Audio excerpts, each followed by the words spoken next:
CK ടോക്സിന്റെ മറ്റൊരു football ടോക്കിലേക്ക് എല്ലാവർക്കും ഒരിക്കൽ കൂടി സ്വാഗതം.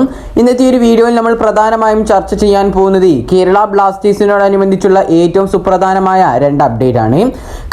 അത് എന്താണെന്ന് വെച്ചാൽ കേരള ബ്ലാസ്റ്റേഴ്സ് എഫ്സിയുടെ പരിശീലകനായ ഇവാൻ വുക്കോമാനോവിച്ച് ക്ലബ്ബ് വിടാനുള്ള കാരണവും കൂടാതെ തന്നെ ബ്ലാസ്റ്റേഴ്സിന്റെ ഗ്രീക്ക് സ്ട്രൈക്കറായ ദിമിത്രിയോസ് ഡയമൻഡക്കോസിനെ കുറിച്ചുമാണ്. അപ്പോൾ ഏതായാലും വിശദമായ വീഡിയോയിലോട്ട് കടക്കുന്നതിന് മുമ്പായിട്ട് നിങ്ങൾ ഇതുവരെ ഈ ചാനൽ സബ്സ്ക്രൈബ് ചെയ്തിട്ടില്ല എങ്കിൽ ഇതുപോലുള്ള കൂടുതൽ ബ്ലാസ്റ്റേഴ്സ് ISL അപ്ഡേറ്റുകൾ ലഭിക്കുവാൻ വേണ്ടി ഈ ചാനൽ എല്ലാവരും സബ്സ്ക്രൈബ് ചെയ്തു വെക്കാൻ ശ്രമിക്കുക. ആദ്യത്തെ ഒരു വാർത്ത എന്നത് Ivan Vukomanovic Kerala Blasters FC വിടാനുള്ള കാരണമാണ് നമ്മൾ നോക്കാൻ പോകുന്നത്. നമുക്കറിയാം കേരള ബ്ലാസ്റ്റേഴ്സ് എഫ്സിയുടെ പരിശീലകനായ ഇവാൻ വുക്കോമാനോവിച്ച് ഈ ഒരു സീസൺ അവസാനിക്കുന്നതോടുകൂടി ബ്ലാസ്റ്റേഴ്സ് വിടുമെന്ന റിപ്പോർട്ടുകളെല്ലാം കഴിഞ്ഞ ദിവസം തന്നെ പുറത്തേക്ക് വന്നിട്ടുണ്ടായിരുന്നു. പ്രമുഖ മാധ്യമമായ IFT ന്യൂസ് മീഡിയ ആയിരുന്നു ഈ ഒരു കാര്യം റിപ്പോർട്ട് ചെയ്തിട്ടുണ്ടായിരുന്നത്. ഇവാൻ ആശാന് യൂറോപ്പിലെ ടോപ്പ് ഡിവിഷൻ ക്ലബ്ബുകളിൽ നിന്നും ഓഫറുകൾ വരുന്നുണ്ട് എന്നും പുതിയ പരിശീലകന്മാർക്ക് വേണ്ടി 2 പരിശീലകരെ ബ്ലാസ്റ്റേഴ്സ് നോട്ടമിട്ടിട്ടുണ്ട് എന്ന റിപ്പോർട്ടുമാണ് IFT ന്യൂസ് മീഡിയ പുറത്തേക്ക് വിട്ടിട്ടുണ്ടായിരുന്നത്. എന്നാൽ ഈ ഒരു വാർത്തയുമായി ബന്ധപ്പെട്ടുള്ള കൂടുതൽ വിവരങ്ങൾ ബ്ലാസ്റ്റേഴ്സുമായി അടുത്ത വൃത്തങ്ങളിൽ നിന്നും പുറത്തേക്ക് വന്നപ്പോൾ ഇവാൻ ആശാൻ ക്ലബ്ബ് വിടാൻ ഒരുങ്ങുന്നത്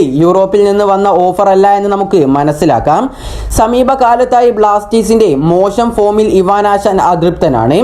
FC ഗോവയുമായി നടന്ന മത്സരത്തിന്റെ ഇടവേളയിൽ ആശാൻ താൻ ക്ലബ്ബ് വിടുമെന്നതിന്റെ സൂചന ചില താരങ്ങൾക്ക് നൽകിയിട്ടുണ്ടായിരുന്നു.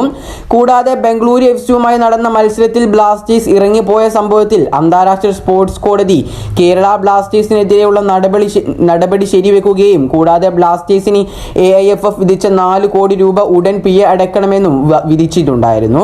ഇത്തരത്തിൽ ക്ലബിന് നേരെയുള്ള ശിക്ഷയിൽ ആശാന് കുറ്റബോധമുണ്ട്.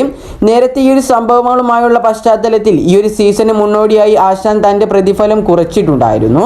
ക്ലബിന്റെ മോശം പ്രകടനത്തിലും അന്താരാഷ്ട്ര കോടതിയിൽ ബ്ലാസ്റ്റേഴ്സിനേറ്റ് തിരിച്ചടിയുമാണ് ആശാന്റെ മനസ്സ് വേദനിപ്പിച്ചത് എന്ന് നമുക്ക് മനസ്സിലാക്കാം. ഈ ഒരു സാഹചര്യത്തിലാണ് കേരള ബ്ലാസ്റ്റേഴ്സ് എഫ്സിയോട് ഈ ഒരു സീസൺ അവസാനത്തോടു കൂടി താൻ വിട പറയുമെന്ന് ആശാൻ അറിയിച്ചത്. എന്നാൽ ഇവാൻ ആശാന്റെ വാക്ക് ക്ലബ്ബ് ഇതുവരെ സ്വീകരിക്കുകയോ ആശാന് ക്ലബ്ബ് വിടാനുള്ള മൗനാനുവാദമോ ക്ലബ്ബ് ഇതുവരെ കൊടുത്തിട്ടില്ല. ഒരു മുൻകരുതൽ എന്ന നിലയിലാണ് നിലവിൽ ബ്ലാസ്റ്റേഴ്സ് മറ്റു 2 പരിശീലകന്മാരെ നോട്ടമിട്ടിട്ടുള്ളത്. ഏതായാലും ഇവാൻ വുക്കോമാനോവിച്ച് ഈ ഒരു സീസൺ കഴിയുന്നതോടുകൂടി ക്ലബ്ബ് വിടാനുള്ള കാരണങ്ങൾ ഇതൊക്കെയാണ്. ഇതിനെക്കുറിച്ചുള്ള നിങ്ങളുടെ അഭിപ്രായങ്ങളെല്ലാം നിങ്ങൾ താഴെ കമന്റായി രേഖപ്പെടുത്തുക. പക്ഷേ ഒരു കാര്യം കൂടിയുണ്ട്, ഇവാൻ വുക്കോമാനോവിച്ച് ഇതുവരെയായിട്ടും ക്ലബ്ബ് വിടുമെന്ന് ഔദ്യോഗികമായൊന്നും കൺഫേം ആക്കിയിട്ടുമില്ല. ഏതായാലും ഇനി നമുക്ക് ദിമിത്രിയോസ് ഡയമൻഡക്കോസിനെ കുറിച്ചുള്ള ഒരു അപ്ഡേറ്റിലേക്ക് കടക്കാം.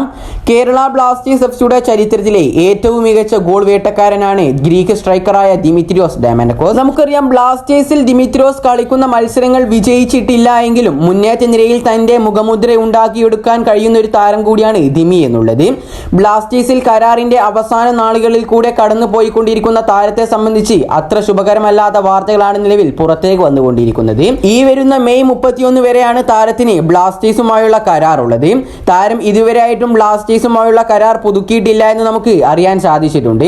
ബ്ലാസ്റ്റേഴ്സുമായി കരാർ പുതുക്കാത്ത ഈ ഒരു സാഹചര്യത്തിൽ താരത്തെ തേടി മറ്റു ISL വമ്പൻ ക്ലബ്ബുകൾ നിലവിൽ രംഗത്തേക്ക് വന്നിട്ടുണ്ട്. അതിലെ ഒരു ക്ലബ്ബാണ് ഈസ്റ്റ് ബംഗാൾ എന്നത്. താരവുമായി ഈസ്റ്റ് ബംഗാൾ പ്രാരംഭ ചർച്ചകൾ ആരംഭിച്ചതായി ബംഗാളിലെ പ്രാദേശിക മാധ്യമമായ RP+ മീഡിയ ഇപ്പോൾ റിപ്പോർട്ട് ചെയ്തിട്ടുണ്ട്. ഏതായാലും ദിമിത്രിയോസ് ഡയമൻഡക്കോസ് ബ്ലാസ്റ്റേഴ്സ് വിടുന്നതിനെ കുറിച്ചുള്ള നിങ്ങളുടെ അഭിപ്രായങ്ങളൊക്കെ നിങ്ങൾ താഴെ കമന്റായി രേഖപ്പെടുത്തുക. ഈ ഒരു വീഡിയോ ഇവിടെ വെച്ച് അവസാനിപ്പിക്കുന്നു. കൂടുതൽ ISLനെ കുറിച്ചും കേരള ബ്ലാസ്റ്റേഴ്സിനെ കുറിച്ചുമുള്ള അപ്ഡേറ്റുകൾ ലഭിക്കുവാൻ വേണ്ടി ഈ ചാനൽ എല്ലാവരും സബ്സ്ക്രൈബ് ചെയ്തു വെക്കാൻ ശ്രമിക്കുക. അപ്പോൾ അടുത്തൊരു അപ്ഡേറ്റുമായി വീണ്ടും വരാം. Good bye.